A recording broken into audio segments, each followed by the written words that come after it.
I remember the first time, two things in the very first year. One, someone immediately asked me like, oh, what's your exit plan? I'm like, what are you talking You're like, about? I'm just getting started. I'm like, what are we talking about exit? This is crazy. And then two, people started asking about growing a team and what does that look like? And year one and probably two, that's terrifying. There's no way I can lead somebody and grow a team and empower somebody else. And now it's the only thing I want to continue doing. Welcome to the living room. Leave the armor at the door. We'll talk it out till it's simple, till it's you again for sure. Life, mission, money, and the names you outgrow. We make space for the woman coming through. Living room wisdom, where your story is your glory. Hi, everyone, and welcome back to another incredible episode of Living Room Wisdom, where your story is your glory. Today, I have this amazing and beautiful woman. This is Kristina Gent, and she is the CEO of 6 Degrees Connections here in San Diego. She's a community builder and leader who's redefining what it means to gather, connect, and grow. And y'all know I love me some community-based anything. So I'm just so excited to have you here finally. Yes, thank you for Welcome. having me. I'm so excited to be here. Yes. Well, let's jump on in. Okay. All right. Well, first of all, don't we look cute? Like we didn't plan this. I'm just saying. It's very cute. Right. So the first thing I want to do is I want to give the audience a little bit of background because I think when I first met you, I was like, what are you? Right? Like your culture. What's your cultural background? My cultural background is, so I was born in Kansas, and my mom, she's actually born from Mexico. So half Mexican and then half white, whatever white my dad is.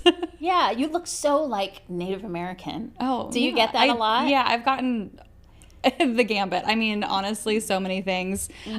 Just especially when I was back in my serving days, like when I was bartending and serving, people would ask me a lot. Yeah, I love it. I love any mixture because it just adds so much like mystique and regality. Is that a word? Yeah, regality. Yeah. Right? I just make up my own words. It's fine. But yeah, it just makes people so much more interesting and like so much more to discover about them. And so I love that, especially here in San Diego. Like I love connecting. We talked a little bit about this with just people from different backgrounds. And so can you share with me a little bit, because I know you were in Kansas, but you've moved around a little bit. I have. And recently found yourself in San Diego. So can you share a little bit about that? Yeah, it's been quite the adventure. My mom and I moved around a bit. My mom and dad split when I was around 6 years old, and she was always trying to be closer to her family back in Mexico. So we tried Corpus Christi, Texas. We did Mexico for a little bit. I didn't have the best experience there, so she wanted to bring me back to the U.S. Then we also tried Tucson, Arizona, and then eventually I think I just voiced, hey, I'd really like to be back closer to home where my dad is, and so she is the best, and I'm her only child, so she does everything for me. And so she said, yes, let's go back to Kansas. So at this point, that's where I've spent the most of my life. And then after graduating college, I ended up going up to Chicago, and Chicago is where I met my husband Eric. And then now it's been 5 years ago that we moved here to San Diego. Amazing. Yeah. So you met him in Chicago. How long were you in Chicago? I was in Chicago for about 4.5 years. Okay. Yeah. All right. Enough time. Yeah. I love that city, and those winters, man, they just... They're rough. They really are rough. are. I remember the first time I went to Chicago, and we were staying at a hotel right off the river there. Woo! That first gust of wind will cut you like a knife. It really does. Yes. I don't know how people live there. It's stunning, though, and I enjoyed Chicago because being raised in New York City, it reminded me of New York City, but cleaner. Yes, definitely clean. And yeah, it's got that vibe with the Midwest feel to it, right? All the Midwest people, that's where they gravitate towards. Yeah, they've got hearts of gold. They're so nice. They're so community, actually, very great community-based energies there. And so you probably picked up a little bit from every place that you lived. Oh yeah, definitely different experiences in every place. And I was really young throughout all of those different cities, and they certainly had an impact. Each one had its own flavor, so I think I've just got like a mix of a bunch of places in the U.S. Do you feel like Kansas had the most played the biggest part in shaping who you are, or moving someplace like a Chicago? I think different parts. I mean, that's interesting. That's a really good question, because I think if anything, these last 4 years, I've really felt more the shaping of who I am here in San Diego. And I think it's more the nature of owning a business and how much internal work that I am forced to really get into when it comes invited. to yes. And so I think the earlier years, Kansas, I mean, that was college. That was just, it's self-discovery in certain ways, and there's just so much of like, who am I compared to all these other people? I think there's just a lot going on in even the freedom and little flavors of what people are like out in the real world. And then Chicago, certainly, I was in the bar and service industry, so that was a whole monster in and of itself as well. Yes. But that industry is completely wild. It's a little unhinged. In the best way. In the best way. I learned so much in those industries for sure. And that's part of what even got me to a place where I could step into entrepreneurship. Yeah, I mean, in its essence, is hospitality, even though it's a very different vein of hospitality. And honestly, until this conversation, I don't think I've thought about the bar business as hospitality, but it is. And it's very community based. So quite honestly, I would probably venture to say that that's where your sense of community began. Absolutely. I had to really understand each table within a very short amount of time. I had to learn the people very quickly, and I had to understand, okay, what is their goal? Do they want to be here for 3 hours and really enjoy? Are they here to watch a game? Are they in and out? Are they going to be the type of table to take shots? Or, right, like all the little like nuances that I have to really be able to read somebody and read them very quickly to give them the best service for the time that they're there. It's a matter of just sometimes only an hour, if not just maybe a couple hours with each table, with each guest. Yeah. It's a wonderful skill. And so then when you met your husband, or did you already know him? You met him in Chicago? Met him in Chicago. Okay. It met him through the hospitality industry, actually. We both were bartending, serving, but for different bars. We never worked together, which that just tends to happen a lot. People meet in the bar industry. So we both worked for the same bar group, and they had like 13 bars across the city. So a lot of the people who worked for those bars would frequent the other ones that they didn't work they have for. their, what is it, like industry night specials and things like that where you're socializing. Yes. I got it. They gave us half off for all of the bars under that. So naturally, that's where you found all of us. They're like, you deserve a break. Well, it was smart on their part. It was a really smart business decision. They're bringing in the people who are they're literally paying, and they're going to go spend their money right back into their business. And I didn't really put that together at the time. Now with the business that you're a mindset, business owner, you're I'm like, oh damn, that was really smart. How can I pull from the retail and the bar industry for the business I'm running now? Right. So tell me about this decision, first off, to move to San Diego. And did you move to San Diego for the business that you acquired, or was that something you did once you got here? We honestly moved for the weather. It was like most of us. Like most of us, it was not. It was COVID. I was on unemployment. Eric was doing a couple of remote jobs, and so I didn't even know that this business existed. I didn't even really know, even though networking was still part of my life in some way, I didn't really have a name for it. I didn't really associate it with anything. So I had no idea that 6 Degrees was alive before I moved to San Diego.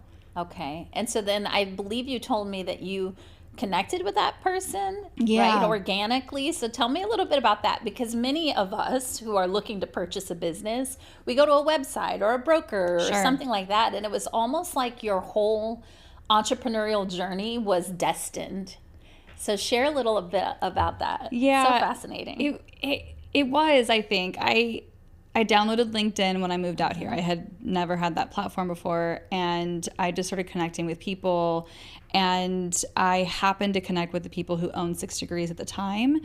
And again, I didn't really know what this was. I didn't know like these. You're like, are you in the medical industry? Like, what is this? Oh my gosh, the amount of people that reach out to me thinking I'm in tech in some Yes. capacity because it's like 6 Degrees. Yeah. It's hilarious.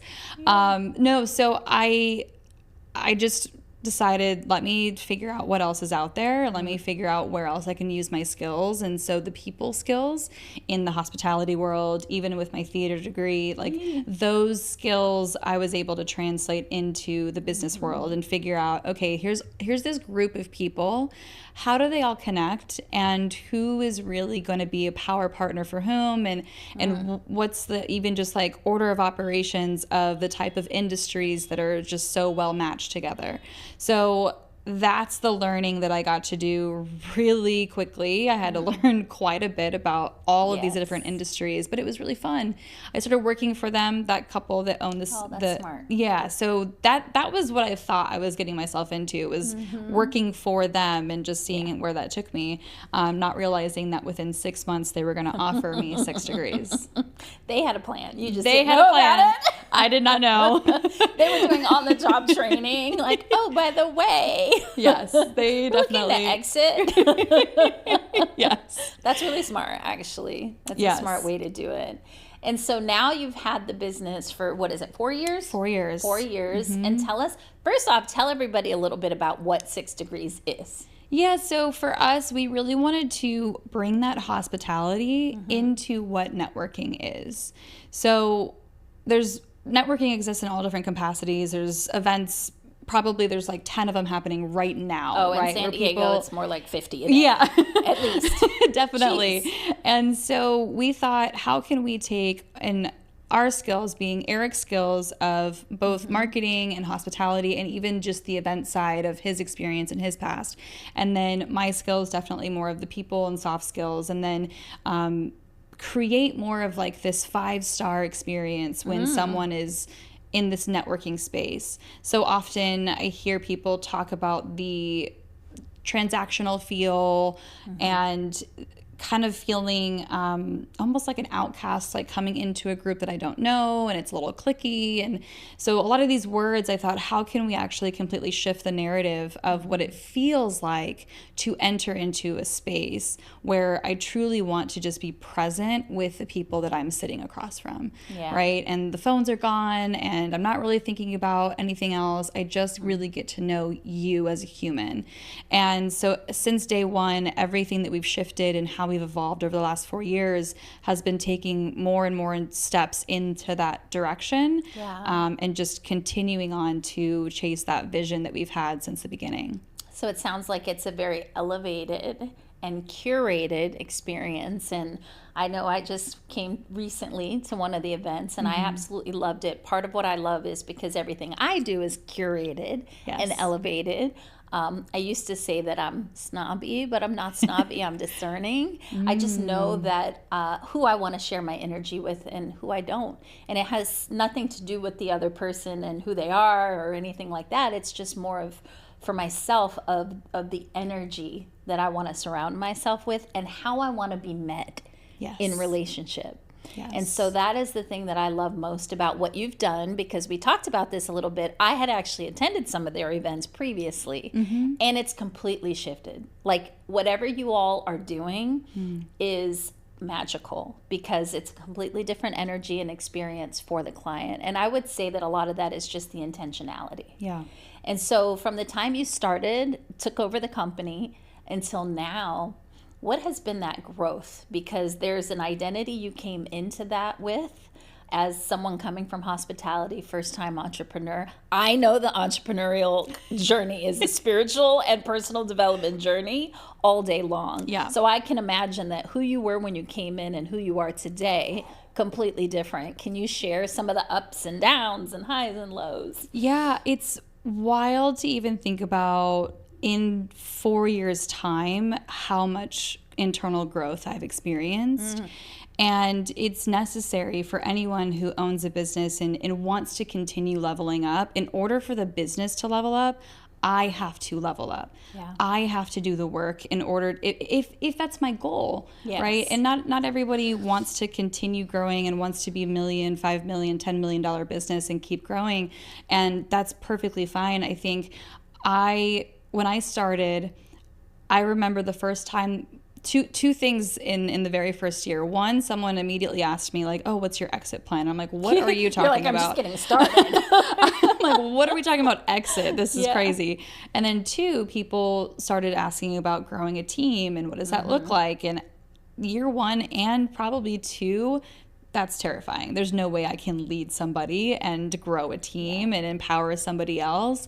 And now it's the only thing I want to continue doing. We've grown our team, and I get to see how I can continue my growth to be a better leader, to now empower the team to make their own decisions and be part of this purpose and values of what we bring to 6 Degrees in the community, and even seeing their excitement of when they've completed something or accomplished something that they're really, really proud of, and being able to share that with other people is why we're still here. At first, it was really just with the members, and now the team piece is coming into it, and I just see the growth continuing, and it's so wonderful. Yeah, I find that with entrepreneurship, business ownership, a lot of times we think the clients are who we're serving, but in reality, it's our team. Our team are actually our clients. And the better we serve them, and that they feel comfortable and included, and that the culture of our companies are really healthy, then it's almost like the growth of our business is a byproduct of that. And so I think that's beautiful. And the fact that you're expanding, and it sounds like your exit plan is kind of presenting itself, because you're creating it organically without saying, "Oh, this is what I want to create." You're filling a need, which is at the core what entrepreneurship is, right? Finding the need and filling it. Yeah, and beautiful. I'll be honest, the exit plan, I think I'm still very, very attached. Yeah, it's still your baby. I can't even imagine. Because I get to surround myself with incredible people on a daily basis. I had a coffee meeting yesterday with someone who was absolutely wonderful. Supposed to be 1 hour. We went over 2 hours just because I just thoroughly enjoy getting to meet such fascinating people, all different kinds of industries, and just really trying to figure out how to support. And so to think about exiting something like that, I'm like, no, I don't want to leave that. That sounds wild. And well, you're quite young, so I think you have some time. Sure. Yeah, and at the same time, it's yes, how can I continue to empower the team to put them into that place, and then see just how that grows from there, and maybe I can take these skills that I've learned here and expand elsewhere, and we'll see how it goes. Well, and you don't have children yet. Do you plan to have children? No, we don't plan on having children. Well, then you have a longer runway. But let me tell you, as someone who has lots of children, that at a certain point, you kind of may want to step back off the ride a little bit. Yeah, and I the fact understand that you'll have the team, that infrastructure to do that, that's why we're here. For sure. Right? Creating that. That's so exciting. I love it. I love that, like, new business, figuring it out, creating, you know, it's an art. It really is. And it's funny, I mean, it's year 4, and 4 years sometimes feels like it's been an eternity, and then at the same time has felt like a blimp. Yes. And it is still such a young company. It is. And it's funny because there's so many times where Eric and I both will have those moments of, why aren't we farther along, and we want to be closer to these goals. And in any moment, all we have to do is look back at the last 4 years and go, and look how far we've come. Exactly. This is wild, how much we've grown and how much we've evolved and what we've shifted to further support the community. So, yeah. Well, and if you look at it in relation to the analogy of having children, business, we think we need to, like, hurry up, grow, scale, get rich quick. Yeah. It's not reality. Like, sustainable business takes time. So if you look at your business like your baby in the real sense, you have a 4-year-old. That's a good point. It's a toddler. It's a toddler. It's a toddler business. And it's probably, like, acting up and shitting itself. And, like, you know what I mean? There's still issues that you're navigating and figuring out. You, like, this child, this business, hasn't even fully formed into who or what it's going to be. Yes, that's such a good point. Yeah, it's a great reframe. So, it just came through. I loved it. Actually, I need to remember that for myself. Yeah. Although my bitch is like 30.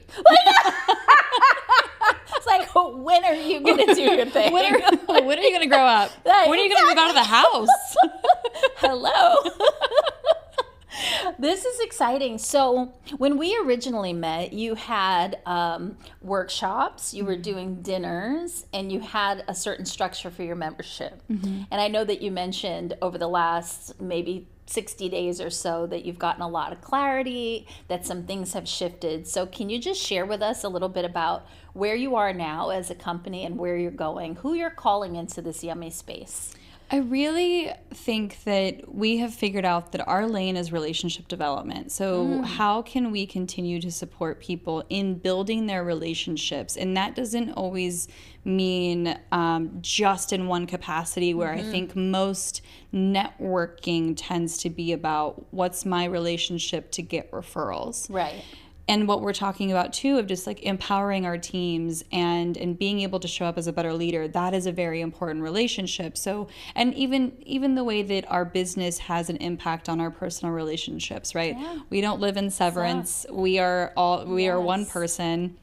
And so I think for us to support all relationships for somebody, for the entrepreneur, for the leader, the common theme of people feeling really lonely when they get to the top and not having people to be surrounded by. So we have decided more and more that I really want to support that leader who does have a team. They're leading other human beings. Yeah. And they really are excited to build a legacy. They want to be with this craft for years to come, and really support having an impact on the team that has an impact on the team's family, and then how that ripples into the community, and then just how we can have a much larger impact when we focus on the culture within the organizations and the businesses.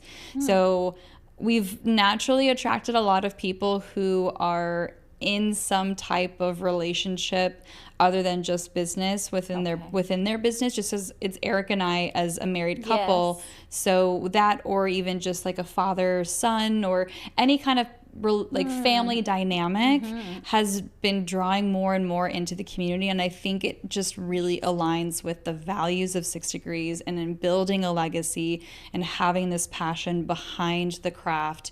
And I want to continue to grow with more people who are that passionate. Okay. I like this. It feels like a much broader conversation regarding business, but I also like it almost is like it's getting back to that family business structure, right? And you're building a company that supports that. And so whether or not that's something that was intentional for you or not, I'm watching it unfold, and that strengthens community.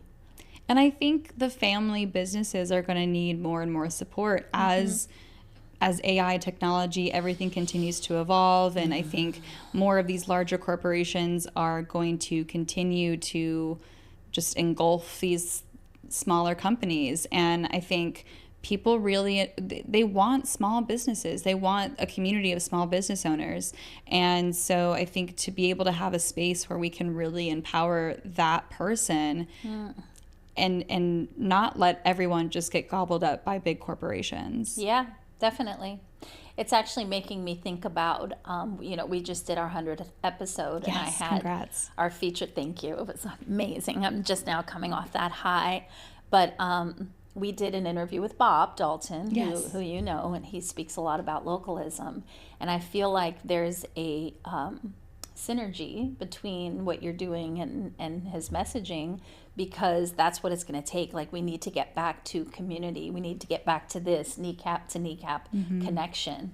And the fact that you're creating the infrastructure for that is wonderful, and that you're going beyond just network, referral, blah, blah, blah, right? That's how it feels sometimes, and especially, I hate to say it, but here in San Diego, there's just so many groups and so much networking. And I've been in San Diego now since 2013, and there's only, a certain amount of people that you really build relationship with, because some people can't go beyond that superficial conversation of just business. And so you're really creating a space where people can go deeper, connect on a human level. So what have you found challenging then about this journey? Because you came into a place where people are used to that normal programmed networking. And so how is it different? What do you hear? What do they come up against when they come to one of your events and feel a difference, but maybe not know how to receive that? I think there's been a pendulum swing after the pandemic. And so now, to your point of like how many events and how many groups, and there's so many things that are back rolling pulling. again. Yes, and it's pulling people's attentions, and we actually don't really know where to go. And then the more that I go to certain events and certain things, and maybe it was a really wonderful experience, maybe it wasn't, and some of the jadedness that can happen just from whatever that experience might be. And so I think the biggest challenge is being able to even just market ourselves of how we are different, and how coming into this room feels very, very different from a lot of, at least in my experience, some other places that I've been or workshops that I've gone to. And it's hard, I think, and I think even people will put walls up even before they step out of their car to go into the event. I think part of what we really want to empower people to do is understand even how to set the intentionality before getting out of my car to go into the event. What is my purpose at this specific event? Am I here for me to meet new people? Am I here to deepen a relationship with maybe the host that I want to support and I want to cheer them on? Am I here because there's 2 to 3 people in my network that I'm really, really, really focused on supporting right now, and my whole intention is to step in and try and figure out how to meet someone new that will actually support them in their business. And I think if we can actually set that intention before we go into an event, we're going to be very, very successful and feel like I accomplished a goal walking out of that event, instead of what most and I'm guilty of this. I go to events and I don't really necessarily set that intention, and I'll walk in and I feel lost, even if I know people in the room, because I'm not really sure what exactly I want to get out of this experience. Well, and it's easy to get caught up in the yes cycle. Especially the more people you meet that you get to know and they start inviting you to things, it's so easy to just be like, okay, yes, let me support their thing so they'll support my thing. But I've gotten very discerning myself around, I mean, if I'm discerning with who I spend my time with, then I need to also be discerning about what rooms I show up in. And it's life-changing, it's game-changing, because now I do go in with intentionality. And it was so funny because the last networking experience I had was so specific. It was usually, it's more of a general intention. This time I was like, I want to meet 3 people. One's in media, one is in sales, one is someone who works with funding for women. Okay. Literally, I met those 3 people. Wow. And it was so crazy because I met them in like the first hour. Yeah. You know? Because you set the intention. Very specific intention. The energy was there to meet those specific people. It works. I love it. And so what's been the biggest transformation you've seen? Because obviously when you guys first started the business, it was the old model. You've done a lot of shifting. You're where you're at now, not even where you're wanting to go per se. There's that kind of identity lag with your company that's happening, the transition. So what's the biggest transformation you've seen in your members or even the new people coming to check you guys out for the first time? I think the messaging has been, we set our purpose and values from the very beginning. It was the very first call we made was to our business coach to talk through, listen, this is not only how we want to operate as a company, this is how we want to operate as a community. And when we bring people into the community, what we're looking for is values alignment. It's not necessarily about what someone makes or how big their team is. It's, I want to make sure that the values are aligned, and that is how I actually can define how this community is like-minded. And so I think the biggest transformation has just been with building with that mentality, right? Building with people who want to be surrounded by the others who have those same shared values. Yeah. And so it's been quite interesting. I think Eric and I both struggle with the people-pleasing mentality. And so it has taken a while for this kind of full transformation to, and we're going to keep, evolving, and it's going to keep happening. But I think from the very beginning, it was, well, we have this membership base and we really want to make sure that we don't piss anybody off Yeah. and just like lose everybody right away. And especially because we didn't have a reputation in San Diego yet. We were brand new to the city. And so it's been the transformation of saying, hey, we really need to say this is who we are. And we really need to just honor us and what we want to do and who we want to build with. And that's going to mean that we're going to lose some people, and that's okay. And it's all with love. And we care so much about the people who are part of the community, who have been part of the community and have already said goodbye. And that's fine. That's just going to be how we continue to, right. So that's the transformation, I think, again, but it has started with the internal, right? And this year in particular, I've really, really been able to say, this is where we're going. And I know that could very well upset somebody, and that's just the nature of continuing to lean into who I am. Yeah, I love it. It's everything I speak about. It's part of the Anatomy of Abundance framework, is building your whole life around the truth of who you are, not who you've been told to be. Yes. Or in this instance with your business, you bought a business that was already structured, already had system, already had members, and there was probably this quiet scarcity within you about loss. Oh, yeah. Like, what's it going to mean about me or us, or is this going to be a failure if we lose everybody, right? And can we build it from scratch if we had to? It's scary. Terrifying. So, that's really where the personal development comes in, because you've got to come to terms with and embrace change, and really embrace your worth and your voice in a way that you probably never have had to do in the past. And doing it as a couple, having two people that need to elevate at least a similar pace. I mean, that's a whole other layer of challenge. So I commend you so much, and Thank you. I'm just going to enjoy watching the growth and being a part of what you're creating. So for people who are watching and they're like, that sounds exactly like what I need. Maybe they're introverts, or maybe they're new in business. Maybe they're looking for community. Maybe they're very, very, successful in business, but looking for a community of people who see them and hear them and embrace them in the way that they're seeking. So here in San Diego, obviously, they can come and spend time with you. Where can they find you? Online or? Yeah, I think connecting with me either via email or LinkedIn. My favorite way to connect with anybody new is to actually sit down one-on-one and have a cup of coffee or lunch or whatever that looks like, because that just allows me to be so fully focused on the person I'm sitting with. And I really want that anytime I'm meeting someone for the first time. I've actually stopped taking Zoom calls with any new person at this point, or any virtual calls if it's the first time I'm ever meeting someone, because there's just too much disconnect for me personally. So that's something, that's a boundary that I've put up. Yeah, that's a hard line. It's a hard line that I've put up of said, and it's already happened where some people have said, okay, well, I don't have time for that. Great.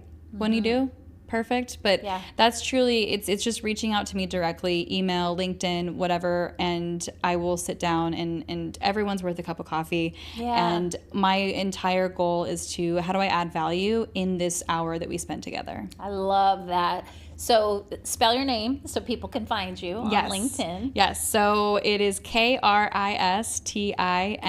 last name Gent. Okay. And then you said email. So yes. So my email is my first name, Kristina, and it's sixcess.com. It's